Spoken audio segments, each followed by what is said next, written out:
So for multiple choice, I scored 47 out of 50. And for hazard perception, I scored 71 out of 75. Literally, the most simple way to pass is just do.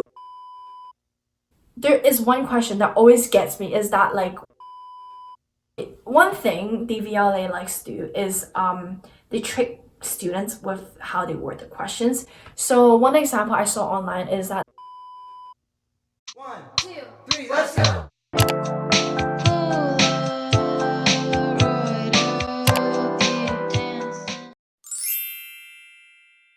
hello everyone! For today's video, it's a really exciting one because I'm going to expose all the secret tips, tricks on how I passed my driving theory test first time.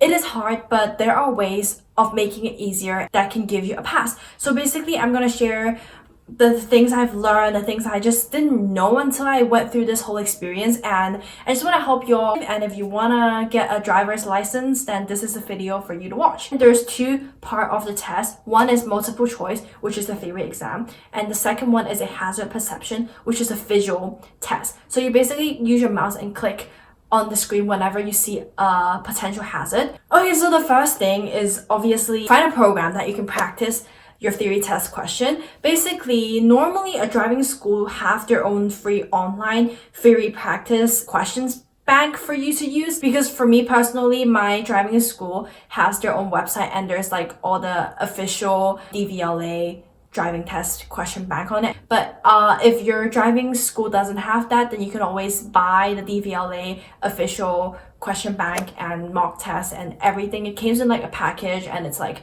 £4 something, I think, for the apps and stuff. It's worth it definitely, because if you're paying like 20 something pounds to do the theory exam, you don't want to do it again, right? Literally, the most simple way to pass is just do all 733 questions. That's what I did. This theory test is quite cheeky because they do throw in like 2 to 3 questions that you've never seen before, so you have to kind of improvise. This is definitely super useful for me. Whenever I get a question wrong, I copy that question and put it in a Word document and paste the answer in the Word document. So basically, I have a document full of all the questions that I've got wrong previously, and whenever I want to revise but not doing more questions, I just read through all those wrong answers that I've gotten, and I'll take it away from my Word document when it's ingrained in my brain. Then I try to make the Word document smaller and smaller, if you get what I mean. So like less questions will be there because I know more questions now. I learned the ones that I didn't know. So that is a really good way of just like being pinpointing on what you need to learn. So before my exam, like an hour before my actual exam, I just run through all the question in my Word document, make sure I know the answers on the back of my head.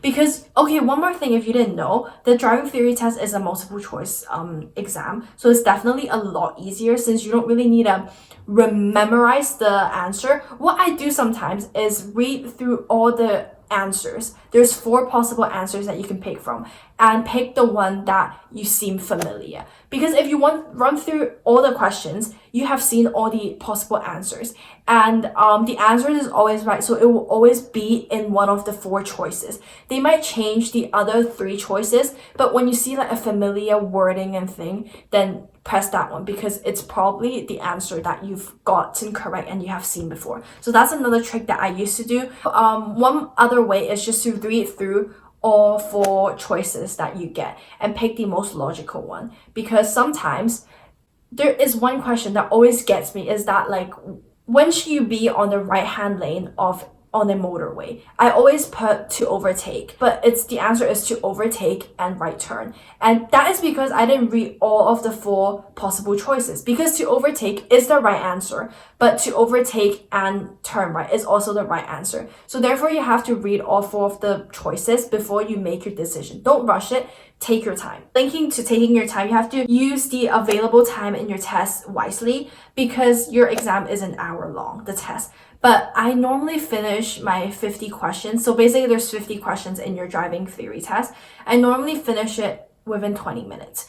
And I take around 10 to 15 minutes going through all my questions again and just reading it through word by word, because you have so much time. You bought those time literally. You used £23, I think, I can't remember, to buy that time to take the test. So you just want to use it all to your maximum and you don't want to pay again to do a retake. I know like no one likes to sit there for like a whole hour, but I feel like it's just better to be safe than sorry. Another one is take advantage of you using driving lessons to revise for your theory test. So what I like to do is whenever I see signs when I'm driving with my instructor, I sometimes ask him what does that mean, because road signs is definitely a topic in your theory test. Obviously, you need to know what these signs mean. And sometimes signs might not be obvious, like the national speed limit. It's just black and with white with a black stripe in the middle. It's just nothing shouts that it's the national speed limit. It's just a sign. So you really have to learn on the road, and it's just easier for you to remember because you actually driven past that place with that sign, and it's just easier for your brain to absorb. So if you've seen like a sign that you don't know what it is, ask your instructor what it is, because most likely it will come up in your practice test, is if not in your actual test. So yeah, or else you can always test yourself when you see like random sign. Just text yourself like, oh, what does this sign mean? I should know. Like, you should basically know what all the signs on the road mean before you get to actually drive on the road, because that is really the basics. So just learning whilst driving is a good way. One thing the VLA likes to do is they trick students with how they word the questions. So one example I saw online is that there's this question saying that, oh, you're on a zebra crossing, you see people that is ready to cross, what do?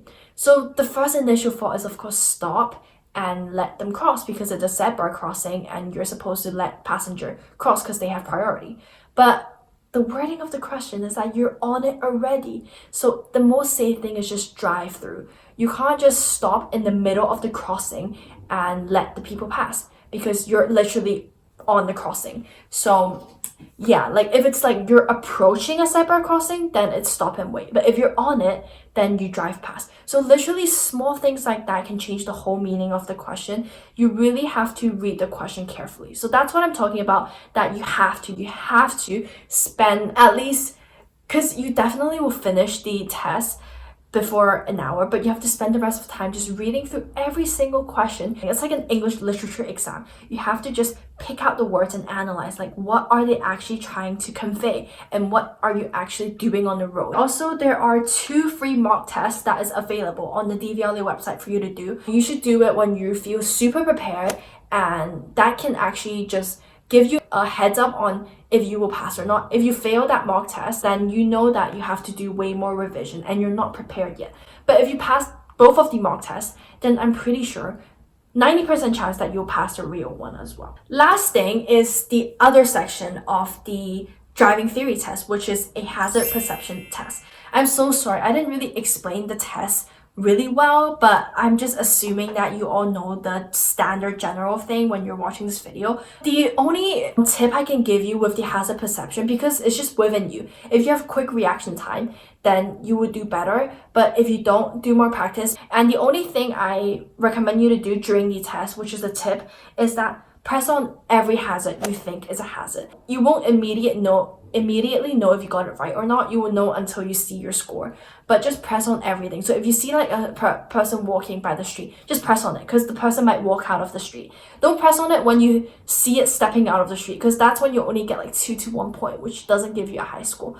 Press on it when you think that it's going to be a hazard. When you see a car driving out from the T-junction, press on it. Don't press on it when you see it like literally at the edge of the T-junction. That's when you get like 1 to 2 point, which is tiny points. But don't press on it too frequently, because that is cheating. They will disqualify you. You won't score any point for that video. So don't press on it too many times, or don't press in the pattern. So don't press like 1, 1, 1, 1. You're not gonna get a score you're gonna get a 0 if you do that. So do try to press on everything, but don't press too much, and don't press in the pattern. I know I sound really hypocritical when I tell you to press on everything, but don't press too much. But you know what I mean. Just practice and you will see what I'm trying to say.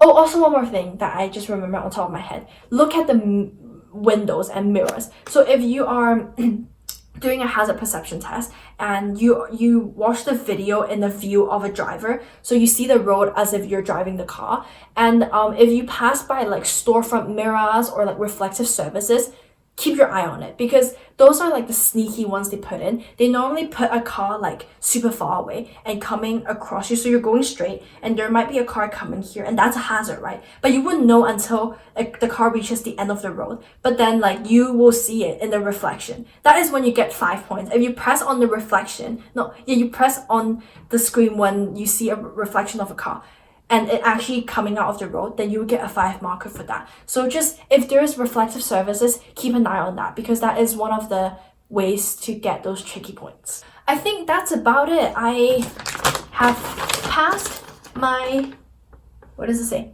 Passed my car driving theory test, and that is all I have to say on like my tips, my experience. Yeah, like if you're taking like a driving theory test anytime soon, I wish you the best of luck. And if you are planning to do it, you definitely should, because I feel like driving license are really useful. It's definitely a skill that just, there's no harm, like literally it's just like an additional skill that you have that could help you a long way in life. It's like a lifetime skill. So yeah, that's about it. I hope you find this video useful, and I'll see you guys soon. Bye. Slowly kisses passing by the river. I've been missing your strawberry kiss, 'cause now